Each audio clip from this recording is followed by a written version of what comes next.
Hi, everyone, and welcome back to the Cloud Lounge. I am Enrico Sinienti, your host and moderator. The Cloud Lounge is a live talk show.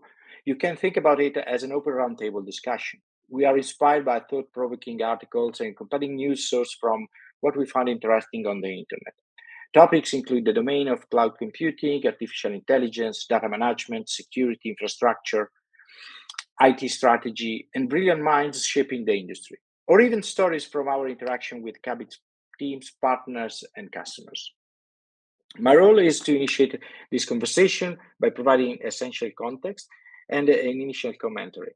Then we open the floor to the microphone for your comments and opinions. These live sessions are recorded and later shared as a podcast on Spotify so that you can enjoy the Cloud Lounge even when you are unable to join us in real time. So without any further ado, let's delve into the topic for today. We know that the interface from LinkedIn is not perfect yet. So I want to remember you that if you want to join the conversation, just raise your hand. It's on the bottom right of your screen. There is a reaction button, and then we will make you join the conversation. So we have three main topics this week. One is about the French government proposal to prohibit egress costs all across Europe, which is huge, actually, even if it's just a proposal at the moment. Then we will talk about digital sovereignty that somehow is connected to the first topic, which is another poll that was done by a company, and they found that 45% of the companies are actively seeking cloud sovereignty solution within the next 12 months. And last but not least, I want to report from a couple of events that I attended last week. So last week it was a week of traveling. In fact, I was not able to record my Cloud Lounge, but it was worth it in the sense that I had a chance to meet a lot of companies, both in the telco space and in the MSP space. What is really important, I think, is that as the topic of today is about hyperscalers, and if you can consider them friends, foes, or frenemies. I mean, so are they real partners, or are they taking advantage of you and you're trying to take advantage of them to build a solution, but actually you are not really looking at the long term with them. And what is happening is actually very interesting. I mean, so at this telco event, we had a chance to talk with a lot of European telcos, and for many of them, cloud sovereignty is a huge topic. Okay, so there are a lot of new laws. There is the American Cloud Act. There are a few, many actually, concerns by from the European community and many organizations, many enterprises. And the biggest problem at the moment is that many telcos are not actually ready to provide a compelling service when it comes to cloud, and both in terms of compute and most of the time even for storage. So the competition from the US is huge. These guys have data centers all across the world. They have the best people. They have the best technology, and sometimes they develop the technology in house. So they have they have many possibilities that are not possible in Europe for several reasons. First of all, the biggest provider, I mean, if I just count the first big three, and I'm talking about Google, Amazon, and Microsoft, they count for, like 65-70% of the market already. And then you have to think that after that, you have IBM and Oracle, probably Oracle and then IBM. And so you have a huge, presence of American companies, even in Europe, or across the world, of course. But let's talk about Europe because we live here. And when you start thinking about this, and you see that many telco providers are are in the field working with European customers, and they are asked to provide a sovereign solution in terms of cloud and storage. Well, you know what? Most of them, I discovered that most of them are partnering with hyperscalers. So I was really baffled by some of the presentation, because many of these telco providers, they spent a lot of time looking at all the regulations or all the new laws and everything, and they spent really a staggering amount of time to look at ways to let's say find workarounds around the legislation. So the most funny thing was that a guy from the north of Europe, working for one of these countries, was saying, okay, we have some data that has to be anyway stored in the Netherlands on our servers, because we need to keep control over it. But for all the rest, we trust one of these American hyperscalers. We have a partnership. They grant us that everything is is saved here in Europe. So why bother? Actually, I mean, as you all know, and I tried to to talk with this guy. So I asked him, why are you saying that? I mean, so it's in the moment, even if the servers are physically located in the Netherlands, for example, there is a huge problem, because these guys are American, and they have to follow American rules and laws. So if the American government asks for some data that is stored in their service, it's highly likely that they will give it to them. So really, so you are already in a big trouble. And the same happened to me yesterday. Actually, it was yesterday. I was with a very large Italian customer, and they told me, "We like what you do, because we have this major problem. I mean, multinational company based in Italy with offices all across the world.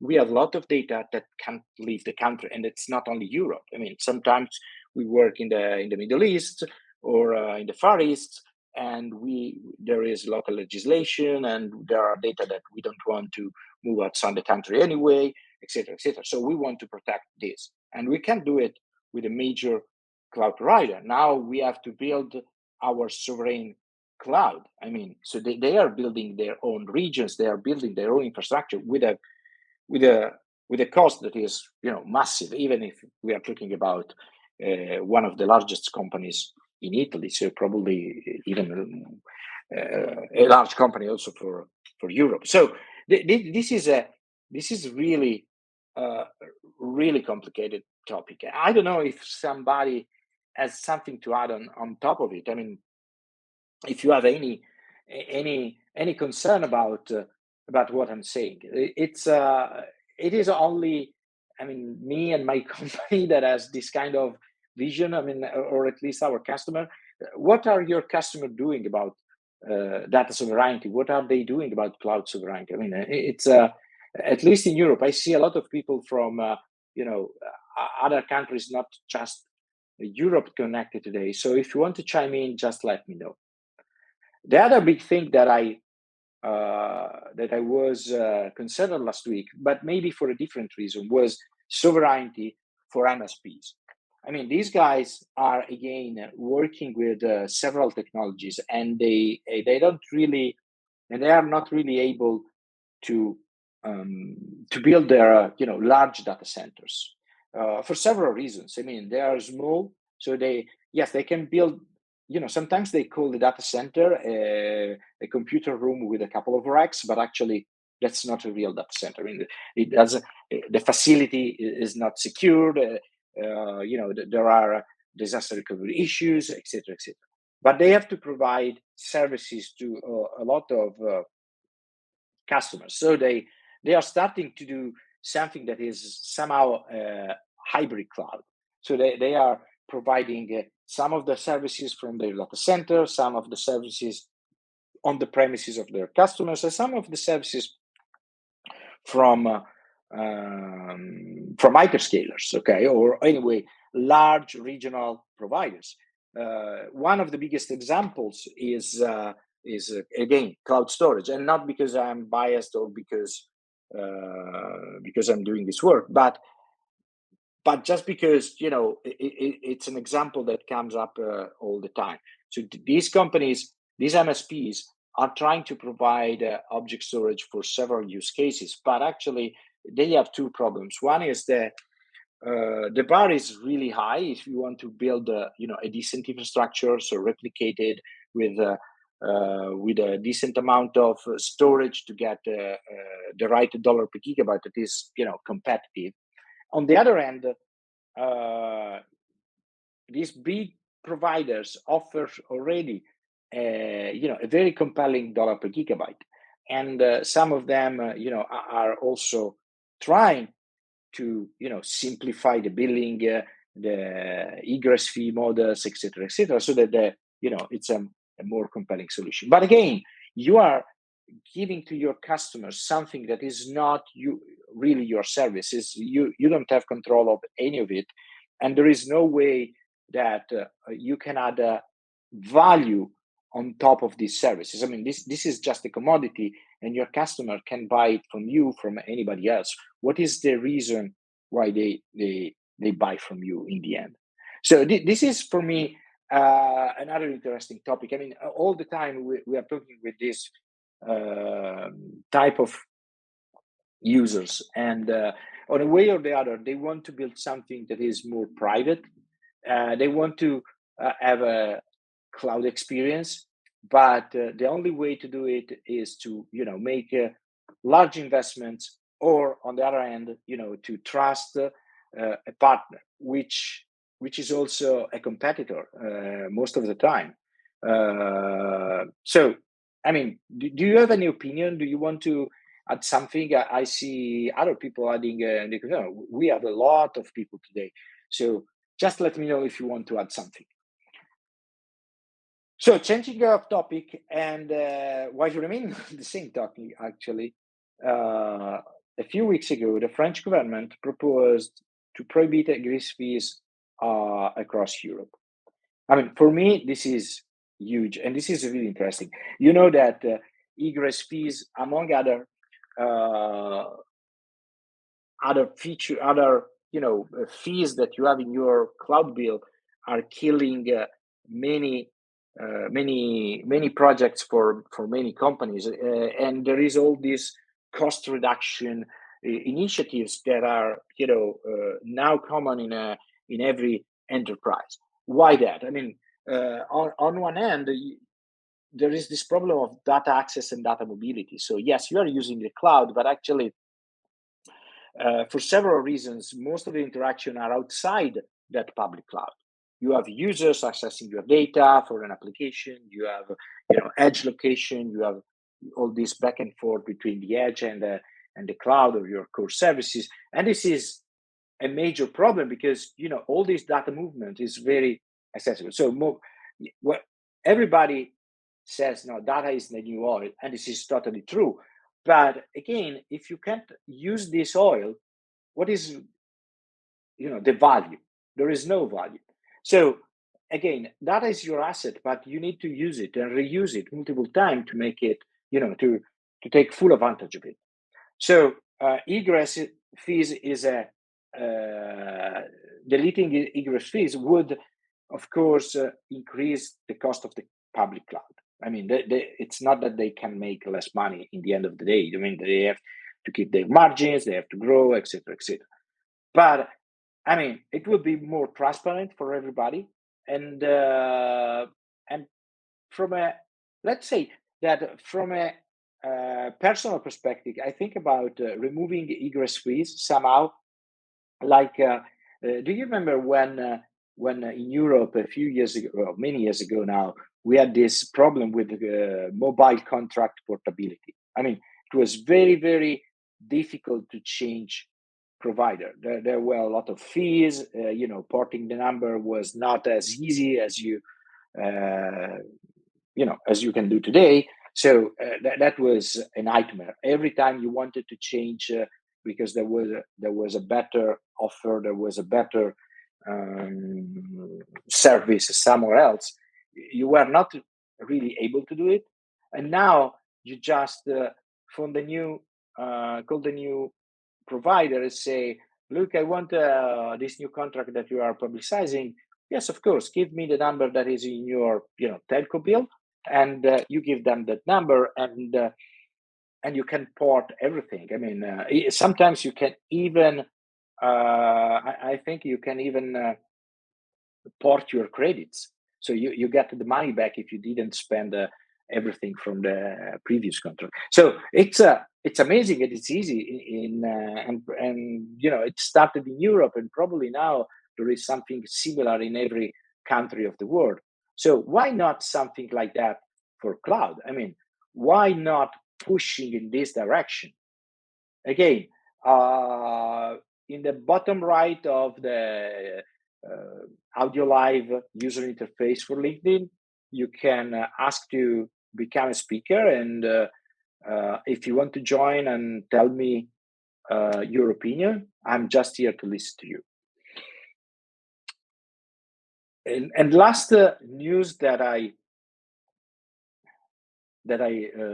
read about last week. Here you, David asked to talk. David, you are on. Hi. Hi, Enrico. Yeah, so on your on the topic of egress fees and whatnot, I mean, so my background's in storage, and that was kind of a talking point that we always had with customers, right? It was keep your data on-prem and repatriate your data, have more access to your data. That way you don't have the choice of egress fees. Or when you're going into the cloud, there's tons of different ways to, and maybe not tons, but several different ways to network and utilize different providers that offer different services that can offset those costs altogether or potentially eliminate. I think, I mean, AWS's egress costs are based off, and this isn't private or anything. You can find this by just Googling, but egress or AWS's egress costs are based off super old networking charges. And because the business is built off of that, they can't go and change it. I think given the number of white papers that exist today, given the amount of information that exists, I think it's on companies to try and figure out how they offset that and force AWS, force any cloud provider that is charging egress to look at their business and look at how they adjust. I agree that you should have access to your data. I agree that egress shouldn't be a thing, but I mean, you can utilize, for example, the bandwidth alliance, and if you're moving your data inside of that environment, Oracle, for example, won't charge egress fees. Azure and GCP offer a discount on their egress fees if you're utilizing network providers that exist in that space. So, I mean, I don't disagree with what you're saying, but I also think it's on the companies to go and figure out what provider makes the most sense. And then you obviously have to operate inside of that. And then, well, the next step is, are you doing enough business to justify special terms? No, yes. I mean, so we can see that there is a revolution. I mean, as you said, I mean, some of these fears are based on the old concept or old technology that now is, we have overcome with better connections or even better contracts, and so they could be removed somehow. And it's true. I mean, if you are a very large company and you have a some power over AWS or all the other hyperscalers, probably you can get a very huge discount on egress fees, but it's not for everybody. I mean, Right. if you are a small company, nobody cares about you, and that's a problem. In Europe, we have thousands and thousands, dozens of thousands, maybe probably hundreds of thousands of companies that can access this kind of discounts. So having a legislation in this regard would be very helpful, I think. But I agree with you. I mean, so it's the market. Everybody is in competition with everybody else, you can always look for somebody that has a better service. And the problem is sometimes it's difficult because in the moment that you have a few petabytes of data, and today it's not difficult to have a few petabytes of data, even if you are a small company, moving that petabytes of data outside of a big provider could be an issue. That's a thing. Yeah, I guess I'm a little jaded being in the US and having a very dense network, and having some of that availability. But I would say that in Europe there's companies like Wasabi that doesn't charge for egress, that has a couple sites. To plug my old company, Seagate has their new live cloud. Again, they've got 2 sites in Europe now, I believe, and both of those are S3 targets that don't have any egress, and that's where you're going to put all your dense data, right? So, Yes, I think again, there's, I mean, yeah. there are options. That's for sure.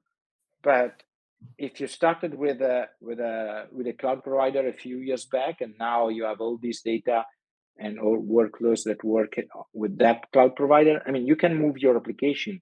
For example, Oh yeah. if Kubernetes is Kubernetes, that's easy.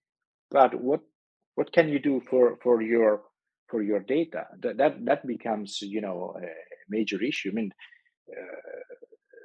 we always say, no, data is gravity. That's true. I mean, it's huge as mass, as inertia, and it's really, really tough to deal with it. So, I'm very positive about this French proposal. I mean, it's if they put something like this, by law, then everybody has to comply, and could be, interesting. I mean, so it's having a nicer, easier bill to read. Like, think about your mobile phone contract.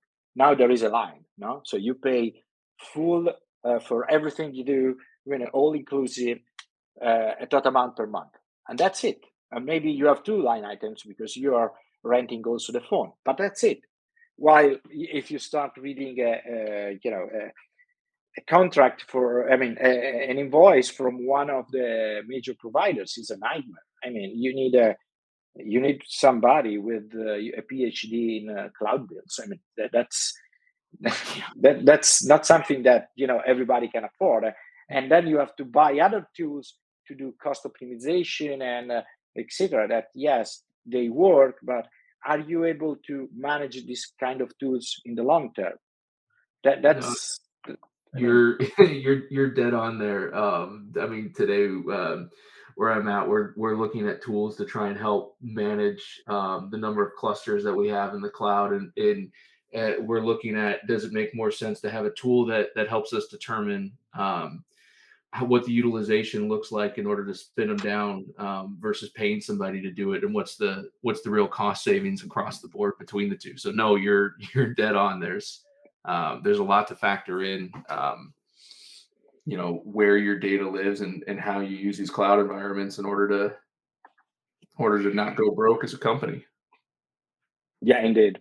Anybody else that want to join our conversation? I think we are really into something here. I mean, cloud costs, egress fees, regulations, data sovereignty, and cloud sovereignty. I mean, there are so hot topics. Again, it's part of my job, and it's something that I talk about every day. But even if I wasn't there with these customers, I mean, that's something that they are really concerned about. So, what's your opinion, guys?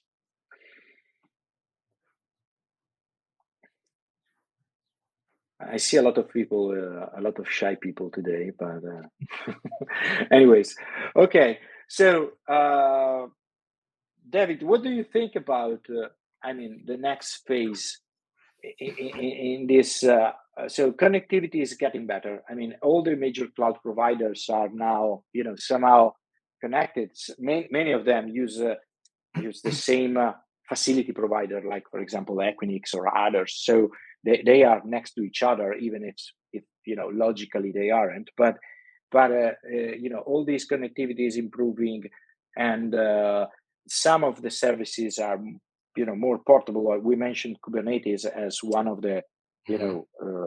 let's say, things that are now help to move, application. Do you think that really we will solve this from the, political perspective, or more from the technology perspective at some point? I mean, abstraction layers to have the, I don't know if you ever heard about, this meta cloud concept of super cloud. So building abstraction layer where you build your application that can sit on top of multiple clouds or things like that. Or do you think that this will be an additional complexity layer that we don't really want?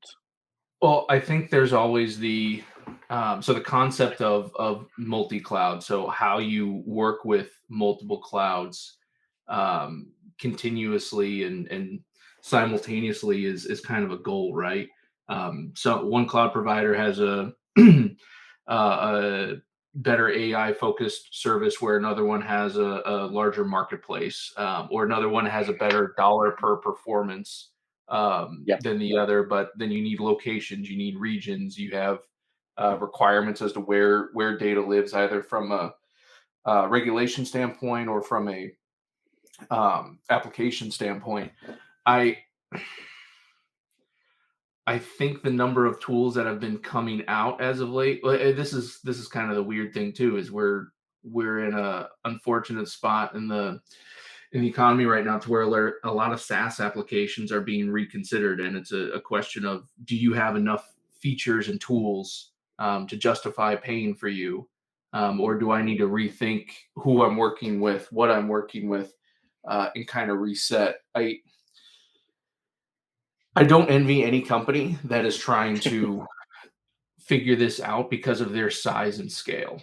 I think that any new companies should really take a step back and understand what cloud they're building in and why, because it's faster, right? It's easier to spin up infrastructure that way. It's easier to do your development rather than building on prem. And then if you're building on prem, are you inside of your own environment, your own data center, or are you inside of one of these colos? And then you got to choose the right colo, right? How close do you need to be to a cloud? What does that latency need to look like?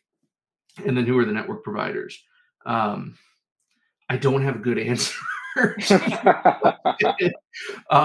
Because you just end up in this roundabout as to what makes the most sense. But I will say that it feels like more companies are trying to figure out how to um, position themselves with partners to say, this is Mhm. what we're really good at, and my friend over here is really good at this piece of the puzzle. And if you work with the both of us, we can save you a couple bucks here. Mhm.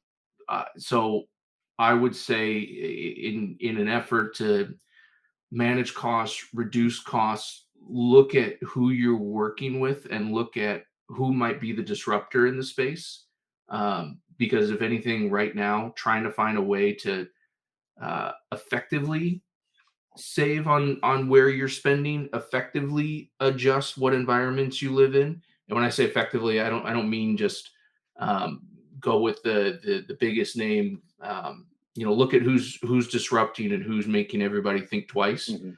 about Yeah. what they're doing, and that's where the friendships, the partnerships, are really forming. Yeah. Yeah. Again, it's like we always say, it's complicated, but anyhow, thank you very much, David, for joining me today. Yeah. This is the end of the episode. We try to keep this 30 minutes short, but I want to maybe continue the conversation online. So I don't know if you have any social media profile that you want to share with us, so we can keep chatting in the over the internet. Uh, by all means, use my LinkedIn right here. I don't do much on social elsewhere at this moment, but I try to stay pretty active on LinkedIn. Fantastic. Thank you very much, and have a nice day. And for all of you that are listening, this is a wrap up. Thank you. That was a very nice conversation. I hope to see you next week. Bye bye.